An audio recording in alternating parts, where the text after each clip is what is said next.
Sonic Racing CrossWorlds is the newest Sonic game to come out on September 25th, 4 days after this video comes out. I've always been more of a Mario Kart kind of guy. Now, don't get me wrong, Sonic is my thing.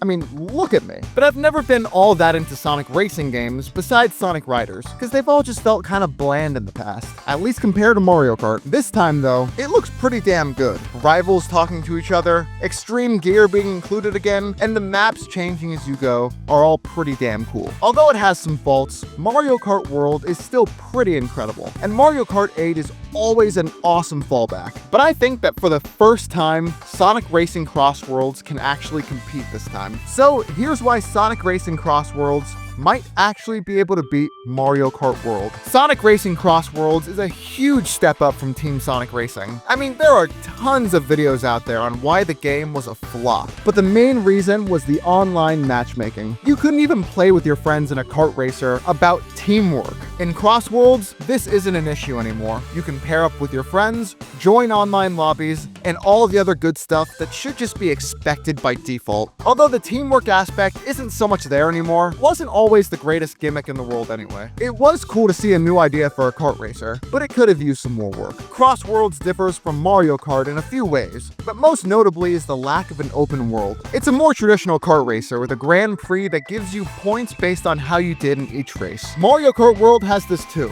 but after each race in a Grand Prix, you have to race to the next course. The first 2 laps of the next course are just the journey to the course. Now, I do think having interconnected courses is a cool thing in a vacuum, but there should be a choice to turn this off. And even when it is on, it shouldn't take away from the ability to have 3 laps on the next course. I think the journey to the next course should give an advantage to whoever gets there first, being able to start in the lead, as well as give a couple extra points to offset poor performance on a previous course. But instead, it's part of the next course, which forces you to see less of each course after the first one. Sonic Racing CrossWorlds doesn't have this issue, just like how Mario Kart 8 doesn't either. CrossWorlds also beats Mario Kart World in customization. Mario Kart World allows you to place stickers on your kart that are unlocked through a variety of different methods. Some of these are in beating challenges in the open world, and some of them are through achievements. I don't have a problem with stickers being available, but when that's the only way to customize your car, you can't even see them in the race most of the time. Also, the open world is stupidly cool, with the entire large area being very well designed. But when stickers are basically the only things you can unlock, it just starts to feel kind of pointless. Unlockable carts or characters would have been awesome here. Sonic Racing CrossWorlds doesn't have an open world, so it doesn't face the same issue. But it does solve customization and unlockables in a different and much more simple way. Throughout the game, you get credits, and these credits can be spent on cars and customizations for them.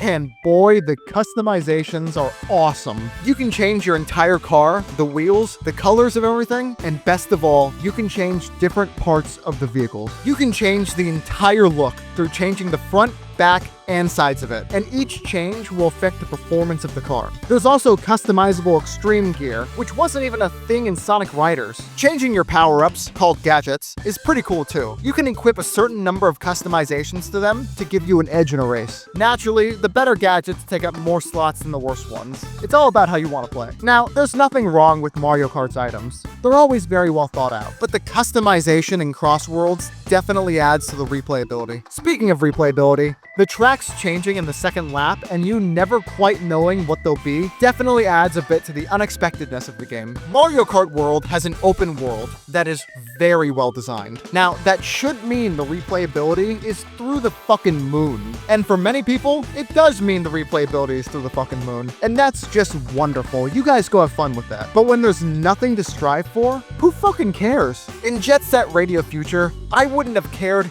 nearly as much about the large stages if there wasn't tough platforming to get every graffiti spot to unlock new and better characters. In Mario Kart World, you get stickers that, again, you can barely even see when you're in a race. Big whoop. Now, there are some things Mario Kart World does better. For starters, I think the level design is fucking fantastic. The level design in Mario Kart always is amazing, but it really goes off the walls here. The fact that it's this good in an open world that's this big really goes to show the talent behind the game. Now, the level design of CrossWorlds isn't bad, but it's nowhere near as in-depth as Mario Kart. The new ability to literally grind using your cart is really cool. cool. It adds a lot of nuance to how to play the game, and comboing tricks is really cool. The graphics are also really nice, and the design of the characters and carts makes everything feel really fresh over Mario Kart 8. Looking at Sonic CrossWorlds, it doesn't look bad, but it doesn't look nearly as polished. On another note, the number of characters in Mario Kart World feels wholly unnecessary. Now, there's nothing wrong with having more, but some of these guys are just never getting played. Whereas CrossWorlds gets third-party characters like Miku and fucking SpongeBob, which really feels like they're taking eyes away from Nickelodeon racers. But who the hell plays that anyway? Finally, the big one. This is the main reason I think CrossWorlds can beat Mario Kart World. Now, it wouldn't be as much of a benefit to CrossWorlds without everything else the game has done right. So it's really just icing on the cake at this point. Without the game being good already, this point would be worthless. The fact that it's cross-platform, Nintendo has been getting a lot of heat for their decisions recently. I mean, we already know they're pretty greedy,